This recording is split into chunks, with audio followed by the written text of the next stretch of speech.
1980s, Bob Walker developed a classic Morgan Territory hike.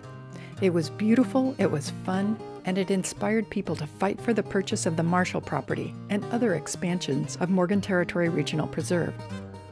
In this segment, we'll suggest a slightly modified version of his 5 to 6 mile route.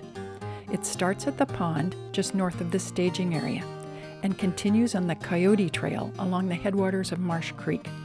From there, it heads up to the northern edge of the Volvone Trail, where it curves around what is now called Bob Walker Ridge. That's a great lunch spot. To return, we'll stay high on trails near the ridgetop, with good views in all directions. We'll finish with short but rewarding side trips on the Prairie Falcon and Condor trails. To get started, pick up a map at the staging area. Then, with the help of naturalist Kevin Dixon, we'll go to the pond at the top of the Coyote Trail, just a couple of minutes from the staging area, on your left. You can count on red-winged blackbirds making a pleasant ruckus here every spring. So this pond is home to California red-legged frogs, which are a federally threatened species. Looking down here, I can see some of their tadpoles. A lot of times when I look over to the other side of the pond there, I can see western pond turtles basking on the bank. And they've also had a lot of trouble. They used to be so thick in the delta, they would bring boats up there, go to harvest the turtles and sell them in San Francisco, where they would make turtle soup. Now there are fewer and fewer, but they can survive in places like this. They can live in ponds that dry up in the summer, like this one sometimes does. Both of them can either migrate up into the hills, like the red-legged frogs tend to do, and they'll go down into a gopher burrow or a ground squirrel burrow and spend the entire summer down there. The western pond turtles can bury themselves under the mud or up around here under the oak trees until conditions are right for them to come back. A threat to both of these species is the introduced bullfrog, and they will eat up the larvae of the red-legged frogs. They'll eat the baby turtles, but they don't do as well in these kind of ponds that dry up. So this is a refuge for those special rare creatures, and I hope you get a chance to come here and appreciate them. Sometimes you have to approach the pond very cautiously because they're skittish and they'll see you coming from a long way away and jump. Now we're walking down Marsh Creek on the Coyote Trail. We're at the headwaters here, where water gathers and flows for 34 miles to Big Break in the Delta. Marsh Creek is the second longest, least disturbed creek in Contra Costa County. If you divide it up into sections, there's the steeper headwater section in Mount Diablo and Morgan Territory. And then there's the section where it starts flattening out between there and Round Valley and Marsh Creek State Park, where it's still got a lot of flow and it's still losing elevation fairly quickly, but it's not as steep. And then you hit Marsh Creek Reservoir at Marsh Creek State Park, and beyond that you're going through former farmland and now the increasingly urban areas of Brentwood and Oakley before you hit the Delta at Big Break, where the Delta Science Center is. California State Parks, East Bay Regional Park District, Friends of Marsh Creek Watershed, and Save Mount Diablo have all made Marsh Creek a priority. Their efforts have brought both adult and juvenile Chinook salmon to the lower parts of the creek. Steelhead, another fish that travels from saltwater to freshwater to spawn, was likely here in the past. Up here at the headwaters, the creek's banks are rich with colorful, moisture-loving plants. One that's hard to miss in springtime is Chinese houses. Its circles of blue or purple and white flowers decrease in size as they go up the stalk, which makes the plant look a little like a pagoda.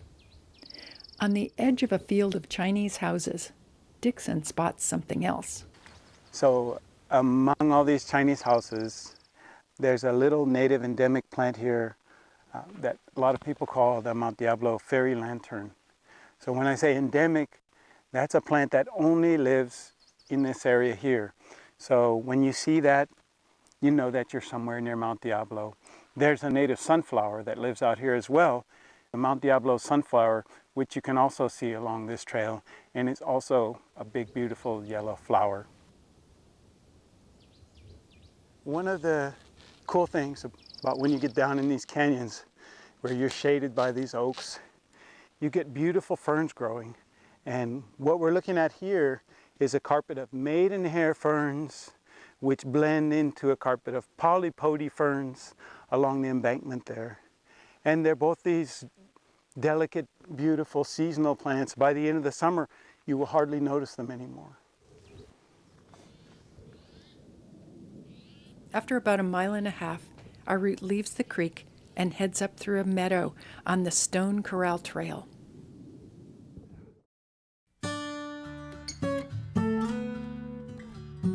When Stone Corral intersects with the Volvone Trail, take a left and head out to the northernmost point of the Volvone Loop, where Bob Walker did some of his most passionate evangelizing. He was no doubt aided by this spot's spectacular views. You can see Mount Diablo, Black Diamond Mines Regional Preserve, and all the protected lands in between, as well as a series of ridges leading toward the Delta, the Central Valley, and on the clearest days, the snow-capped peaks of the Sierra Nevada.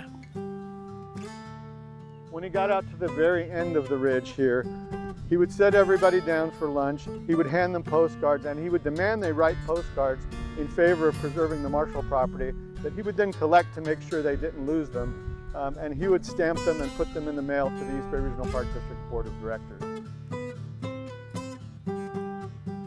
From here, you can easily walk home on fire roads on either side of the ridge. Or, as Seth Adams recommends, you can explore the top of the ridge. Going knoll top to knoll top and seeing these hills that have been in human consciousness for 10 or 15,000 years, it just connects you to this place and it's sublime. Don't miss a half-mile-long side trip to the Prairie Falcon Trail on the way back.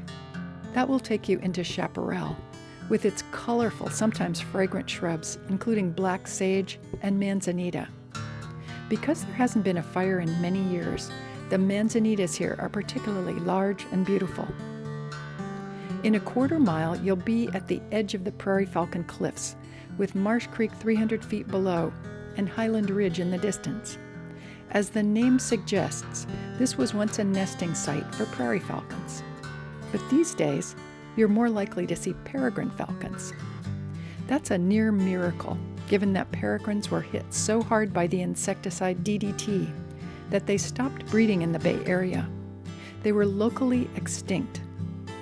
Then a couple of decades after DDT was banned at the end of 1972, peregrines not only recovered, they increased beyond their historical numbers, says East Bay Regional Park District Wildlife Program Manager Doug Bell. Now you can find peregrines nesting all over the Bay Area, in both wild and urban areas, even on the UC Berkeley Bell Tower.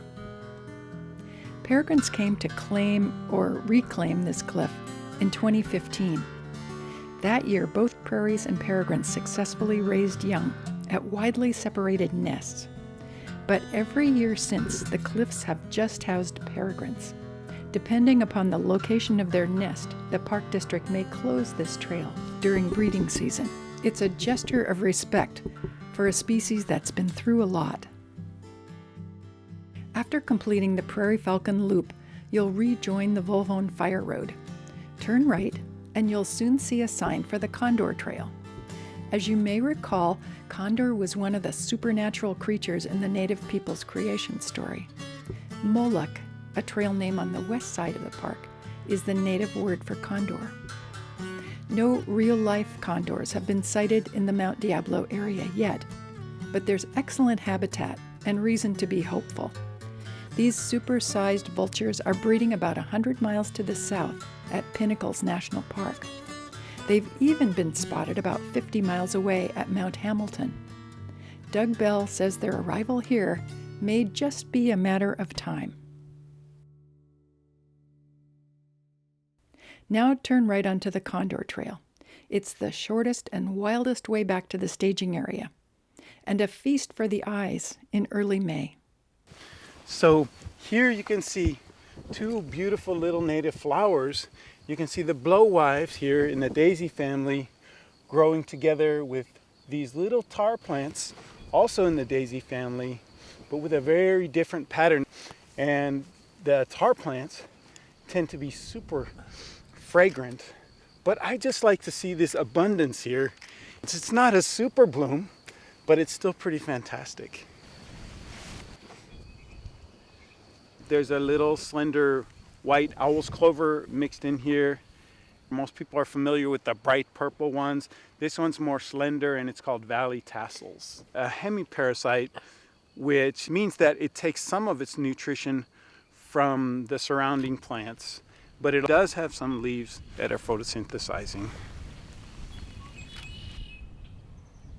But wow, things are still in good bloom here because of days like this. Look at, oh my gosh. Look at all the different tones in that hillside on a day like this.